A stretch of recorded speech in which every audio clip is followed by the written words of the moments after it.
It's not much of a castle, but for now, the local town playground will have to do for Princess Emily and her brother Prince Caleb. Emily's dad, now technically King Jeremiah, recently claimed one of the few unassigned pieces of land in the world on behalf of his daughter. With a child, you definitely don't want to ever tell them they can't be something that they desire to be. And at age 6, her frame of reference for the world was to be a princess, and so I told her that she could be. Most dads would have left it at that, but Jeremiah did some research and found that territory known as Bir Tawil between Egypt and Sudan was unclaimed by either country. He decided to go there, and earlier this year, he planted a flag designed by him and his children. He reckons this gives him a better claim than anyone else.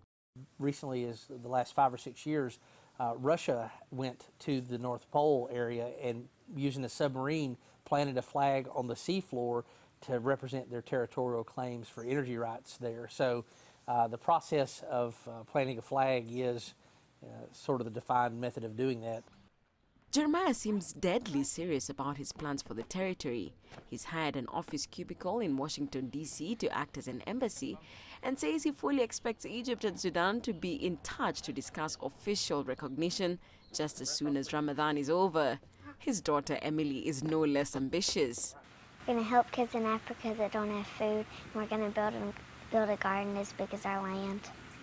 Holding royal court at home, Emily explains her new nation's flag. The star on the top is my mom, and the 3 stars on the bottom are me and my brothers, and the crown represents my dad. Experts in international law are not too optimistic about the chances for the new nation of North Sudan. At a basic level, he has to be correct in asserting that this is unclaimed land. That's not obvious to me that he's correct. Beyond that, he has to establish effective occupation of this land beyond simply planting a flag or showing up and taking a selfie.